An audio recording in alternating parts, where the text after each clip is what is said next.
চর্চা কথায় কথায় স্বাগত। আমাদের সঙ্গে আলোচনার জন্য আছেন চর্চার সম্পাদক সোহরাব হাসান।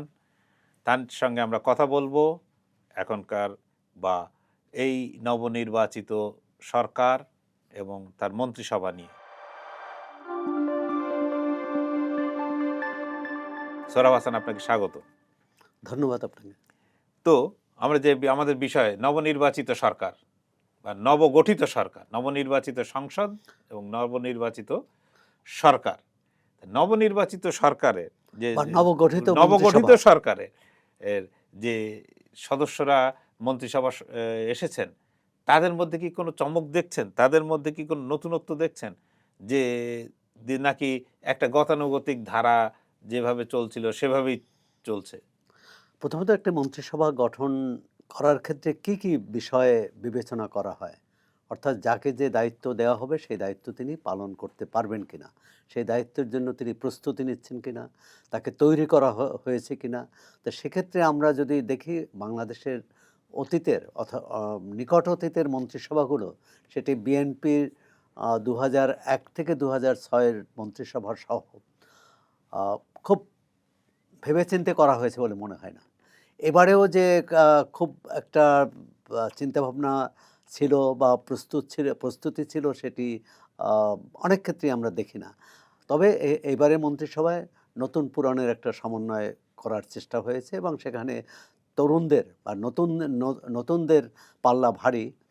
কিন্তু প্রশ্ন হচ্ছে এই যে যাদের নেওয়া হলো তারা ওই যেসব মন্ত্রণালয়ের দায়িত্ব দেওয়া হলো সে ব্যাপারে তারা কতটা আ অভিজ্ঞ, তবে আপনাকে অনেকে এখানে অভিজ্ঞ। একটুখানি আমি করি যে আপনি যে নতুনদের নেওয়া হলো বলছেন, তরুণদের নেওয়া হলো, কিন্তু দেখা যাচ্ছে যে এই তরুণরা বেশিরভাগই এসেছেন যাদের মানে পিতা বা মাতা মানে পারিবারিক সূত্রে যাদের কেউ না কেউ অতীতে বিএনপির মন্ত্রিসভায় ছিলেন বা বিএনপির বড় ধরনের নেতা বড় ছিলেন, নেতা ছিলেন। তাদের সন্তানরাই মন্ত্রিসভায় এসেছেন। না, তাদের একাংশ, কিন্তু তাদের সন্তানরা আবার নবীন যারা এসেছেন সবাই যে পারিবারিক সূত্রে এসেছেন তাও নয়। এটির মধ্যে পার্থক্য আছে। একটা হচ্ছে যে পারিবারিক সূত্রে আসলেও তাদের যোগ্যতা, তারা হ্যাঁ, ওই যোগ্যতা নিয়ে পদের হয়তো কোনো ইয়ে নেই। যোগ্যতা, দক্ষতা তৈরি হয়ে, দক্ষতা তো পরে তৈরি হবে, যোগ্যতা আছে কিনা এই প্রশ্নে আসবে। আবার মন্ত্রণালয় গঠনের ক্ষেত্রে আমরা দেখেছি যে মন্ত্রিসভা গঠনের ক্ষেত্রে দেখেছি বেশ কিছু অসঙ্গতি। অনেক গুরুত্বপূর্ণ মন্ত্রণালয়, ২ বা ততোধিক গুরুত্বপূর্ণ মন্ত্রণালয় হয়তো কাউকে আ একজনকে দেওয়া হয়েছে। আবার ছোট মন্ত্রণালয়, যেমন তথ্য মন্ত্রণালয়, পার্বত্য চট্টগ্রাম মন্ত্রণালয়, ধর্ম মন্ত্রণালয় বা মুক্তিযুদ্ধ বিষয়ক মন্ত্রণালয়, সেখানে একাধিক মন্ত্রী আছে। তো এটি নিয়ে একটা হচ্ছে যে এটা প্রয়োজন আছে কিনা। এখন মন্ত্রিসভা প্রথমেই বলা হয়েছিল যে মন্ত্রিসভা বিএনপির নীতি নির্ধারকদের পক্ষ থেকে বলা হয়েছিল এবারে মন্ত্রিসভা বড় হবে না, আ আ ছোট বা মাঝারি আকারে হবে। কিন্তু আমরা যে সংখ্যা দেখলাম তাতে মাঝারি আকারে বলা যাবে না, এটা বড়ই হবে। কারণ ৫০ সদস্যের মন্ত্রিসভার এর পরে দেখলাম যে ১০ জন উপদেষ্টা। তো এই ১০ জন উপদেষ্টা যোগ হলে ৬০ জন। এরপরও আছে সংরক্ষিত আসনের যখন প্রতিনিধি নির্বাচিত হবেন বা আরও অনেক বিবেচনায় নতুন উপদেষ্টা, নতুন মন্ত্রী আরও যোগ হতে পারেন। আর সেক্ষেত্রে হতে পারে যে সব মন্ত্রণালয়ে আ যাদেরকে একাধিক মন্ত্রণালয়ের দায়িত্ব দেওয়া হয়েছে সেখান থেকে হয়তো দায়িত্বটা কমাতে পারে। কিন্তু এই মুহূর্তে একটা অসঙ্গতি লক্ষ্য করা যাচ্ছে। যে আমি যদি এই একটা জিনিস দেখেন যে প্রত্যেকটা মন্ত্রিসভার যে ধারাবাহিকতা রক্ষা করা, একটা ধারাবাহিকতা কেমন জানি মানে খুব মিল মনে হয় যে দলের যিনি সাধারণ সম্পাদক বা মহাসচিব থাকবেন তিনি এই যে স্থানীয় সরকার মন্ত্রণালয়টা তার কাছেই থাকতে হবে। কেন? এবং এবারও সেই ধারাবাহিকতা রক্ষা করা না, হচ্ছে। সেটা সেটা অনেক ক্ষেত্রে আবার থাকেনি। যেমন বিগত সরকারের আমলে না, আ সেটা থাকেনি। আ না থাকেনি, সেটার কারণ হচ্ছে আ বিগত সরকারের যে আওয়ামী লীগের যিনি মা সাধারণ সম্পাদক ছিলেন, তিনি নিজেই পছন্দ করেছেন যে স্থানীয় সরকার মন্ত্রণালয়, সড়ক পরিবহন ও সেতু মন্ত্রণালয়। সুতরাং তার পছন্দের জন্যই এটি হয়েছে। আর আপনি যে প্রশ্নটি করেছেন এটি বিবেচনা করা হয় যে দলীয়, মানে ক্ষমতাসীন দলের নেতাকর্মীদের তুষ্ট করতে, নেতাকর্মীদের কিছুটা আ কা কিছুটা সুবিধা পাইয়ে দিতে। অর্থাৎ স্থানীয় সরকার মন্ত্রণালয়ের বড় বরাদ্দ আছে। সেটি একেবারে ইউনিয়ন পরিষদ এবং উপজেলা পর্যায় পর্যন্ত। আর সেই বরাদ্দ যাতে ঠিকমতো ব্যয় হয় এটা তো সরকার চাইবেনই প্রতিটি, এবং সেটি কাদের মাধ্যমে ব্যয় হয় তারা চায় যে সেখানে স্থানীয় দলের ক্ষমতাসীন দলের যারা নেতা আছেন তারা যাতে এই সুবিধাটা নিতে পারেন। আমি মনে করি যে এটি যে প্রথম হচ্ছে কিন্তু আবার তো সেই বৈষম্য থেকেই গেল। না, না, শুধু বৈষম্য না। এটা হচ্ছে যে একটা মানে দল যেটি বলা হয় যে একটি সরকার চলবে, কোনো দলীয় আনুগত্য থাকবে না, স্বজনপ্রীতি থাকবে না। কিন্তু শপথ এটা তো সেটাই স্বজনপ্রীতি তৈরি নিয়েছেন। করে। এই ধরনের বিবেচনা স্বজনপ্রীতি তৈরি করে। তো এই ধরনের বিবেচনা যদি স্বজনপ্রীতি তৈরি করে, তো সেই ধারাবাহিকতাই দেখছি আমরা চলে আসছে। তো আমি এইখানে আরেকটু আপনার সঙ্গে যোগ করি, যদি আপনার কাছে জানতে চাইবো যে এইবার যে মন্ত্রিসভা তৈরি হলো, এটা কি সারা দেশের একটা রিফ্লেকশন কি আমরা বা প্রতিনিধিত্ব কি আমরা পাচ্ছি, যে যেটা সমভাবে বন্টিত হয়েছে, যে দেশের সব অংশ থেকে সমানভাবে জনপ্রতিনিধিরা মন্ত্রিসভায় এসছেন? আমরা যদি মন্ত্রিসভার তালিকা দেখি তাহলে আপনি যে প্রশ্ন করেছেন এটার উত্তর ইতিবাচক নয়। অর্থাৎ পুরো দেশের প্রতিনিধিত্ব করে না।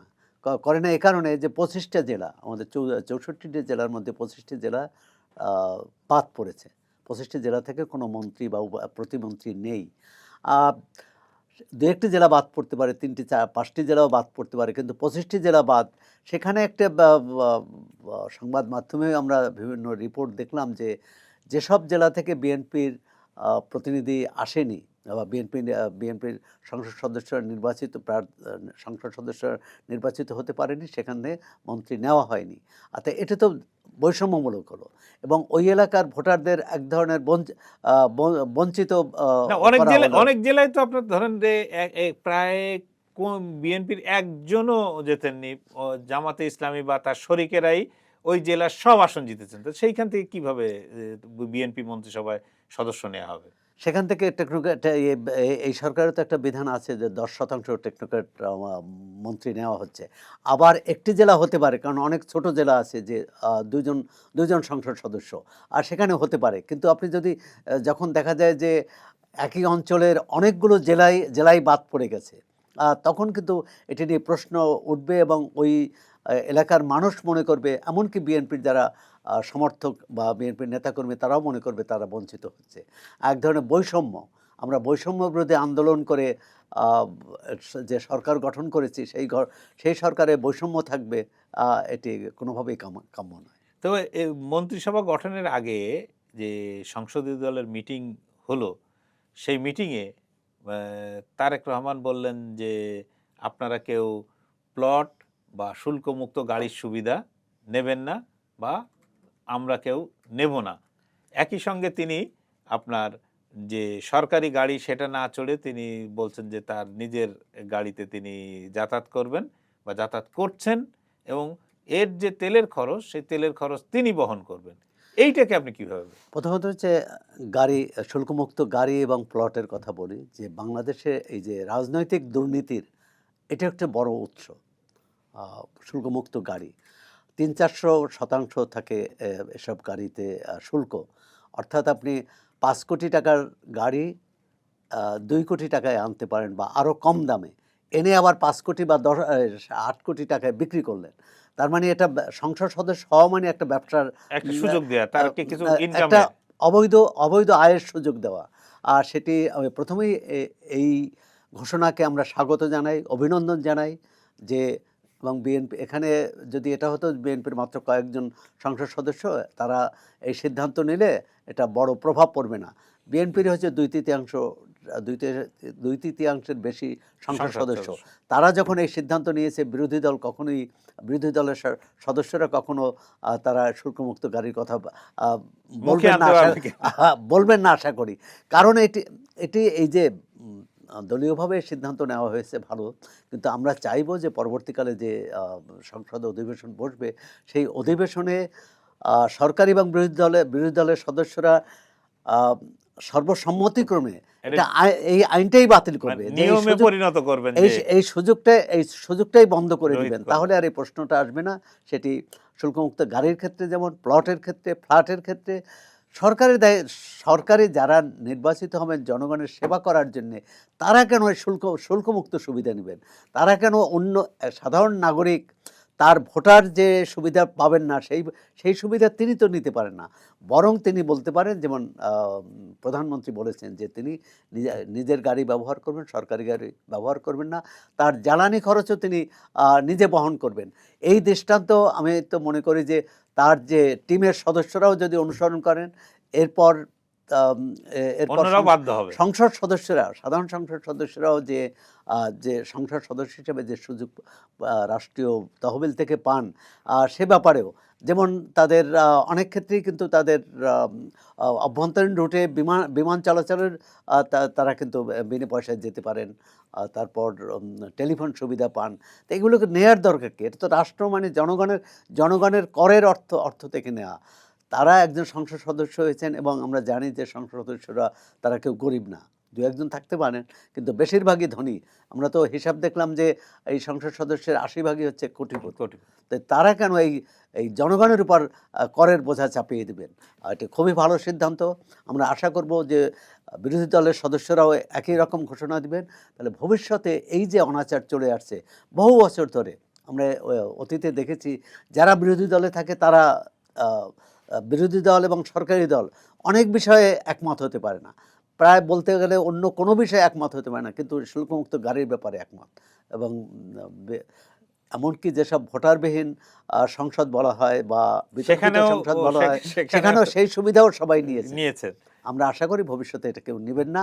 আর এই মন্ত্রিসভায় যেসব অসঙ্গতি আছে, সেটি সরকারের কর্তব্য হবে, বা সরকারের উচিত হবে যে এটি সংশোধনের চেষ্টা করা।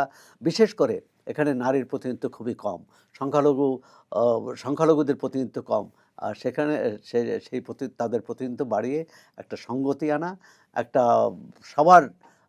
সবার মন্ত্রিসভা হবে এবং এলাকা ভিত্তিকও যদি যারা বঞ্চিত মনে করেন, তাহলে কিন্তু সরকার যে সমতার বাংলাদেশ চাচ্ছে, যে ন্যায্যতার বাংলাদেশ চাচ্ছে, সেটি আর হবে না। তো ন্যায্যতার বাংলাদেশ গড়তে গেলে ধরুন এখন এই মুহূর্তে আজ থেকে রোজা শুরু হয়ে গেছে, ঠিক আছে, সবার নজর কিন্তু বাজারের দিকে থাকবে। তো কিছুদিন পরেই সংসদ অধিবেশন বসবে। আপনি জানেন যে বিএনপির সংসদ সদস্যরা এই যে সংবিধান কমিটির ইয়েতে শপথ নেননি, সংবিধান সংস্কার পরিষদের সদস্য হিসেবে শপথ নেননি। তো এই নানা কিছু ঘটতে থাকবে। তো আপনার কি মনে হয় যে সরকারের এই যে মানে তাৎক্ষণিকভাবে এই মুহূর্তে অগ্রাধিকারের তালিকায় কি আছে বা থাকা উচিত? এটি তো প্রথম দিনই মন্ত্রিসভার বৈঠকে সিদ্ধান্ত হয়েছে যে আইন শৃঙ্খলা পরিস্থিতি, দ্রব্যমূল্য নিয়ন্ত্রণ, এবং ব্যবসায়ীদের দিকে লাভ না করার, মানে এরকম ব্যবসায়ীরা বেশি লাভ না করেন। তবে এই সরকার কিছুটা সুবিধা পাবে, কারণ গণ অভ্যুত্থানের পরে যে সরকারটি এসেছিল, অন্তর্বর্তী সরকার, সেই সরকারের সঙ্গে ব্যবসায়ীদের কিন্তু বেশ দূরত্ব ছিল এবং ওই সরকার ১.৫ বছরে ব্যবসায়ীদের সঙ্গে সরকার প্রধান বসেনও নি। আর সুতরাং এবং তারাও ব্যবসায়ীরাও চেয়েছিলেন যত দ্রুত নির্বাচন হয় এবং সরকার পরিবর্তন হয়, অর্থাৎ নির্বাচিত সরকার চায়। তো এই সরকারের প্রতি ব্যবসায়ীদের তো আস্থা আছে। আবার একই সঙ্গে তারা কিছুটা সময় নিশ্চয়ই সরকারকে দিবে। আবার এই মুহূর্তে, এবং জানেন যে বাংলাদেশ সরকার পরিচালনার ক্ষেত্রে আমলাতন্ত্র এবং ব্যবসায়ী এই দুটি পক্ষ যদি বৈরী অবস্থানে থাকে, তাহলে কোনো সরকার পক্ষে সফল হওয়া সম্ভব নয়। আর যদি তারা সহায়তা করে, একই সঙ্গে আইনশৃঙ্খলা রক্ষাকারী বাহিনীও, তবে এই সরকার যেহেতু মাত্র দায়িত্ব নিয়েছে, তাদের কিছুটা সময় দেবে বলে মনে হয়। এ কারণে এবারের রোজায় হয়তো এই যে সিন্ডিকেট বলা হয়, এবং তারেক রহমান তার বক্তৃতায় বলেছেনও যে সিন্ডিকেট ভেঙে দেওয়া হবে। তো আমরাও আশা করি সিন্ডিকেট ভাঙার প্রয়োজন হবে না। সিন্ডিকেট তৈরি হওয়ার যেসব কারসাজি, যেসব সেটা না হলেই হয়, সেটি যদি বন্ধ থাকে, আপাতত বন্ধ থাকে, তাহলে অন্তত এই রোজায় সাধারণ মানুষ, নিম্ন আয়ের মানুষ স্বস্তি পাবে এবং এক ধরনের স্বস্তির মধ্য দিয়েই মানুষ রোজা রাখতে পারবেন, ইফতার করবেন এবং এই পুরো মাসটা চলবে। ঢাকা শহরের যানজট কমানোর ক্ষেত্রে সরকার একটা সিদ্ধান্ত নিয়েছে। এর ভালো মন্দ কতটা, তবে যানজটের ক্ষেত্রে এটি কি বলে ফলদায়ক হবে, আর সেটি হচ্ছে সব শিক্ষা প্রতিষ্ঠান বন্ধ ঘোষণা করা হয়েছে। শিক্ষা প্রতিষ্ঠান তো খুলবে একদিন, না, এখন না খুলবে হয় তখন, খুলবে তো কিন্তু তখন রোজার খুলবে। সময় এইটা তো কোনো না, পার্মানেন্ট সলিউশন না। না, না, এটি স্থায়ী সমাধান না, কিন্তু এটা আপাতত সমাধান এই কারণে, রোজার সময় দেখা যাচ্ছে যে বিশেষ করে ইফতারের আগে এই সময়টা পুরো শহর এক ধরনের যানজটাকীর্ণ হয়ে পড়ে এবং মানুষের অচল হয়ে পড়ে। তবে এই শিক্ষা প্রতিষ্ঠান বন্ধ থাকায় কিছুটা তো সচল হবে। আবার শিক্ষা প্রতিষ্ঠান রোজার মাস ছাড়াও তো এটি বাড়তি ক্লাস নিয়ে, বাড়তি প্রচেষ্টা নিয়ে এই যে ঘাটতিটা হলো, সেই ঘাটতিটা পূরণ করার চেষ্টা করতে পারেন।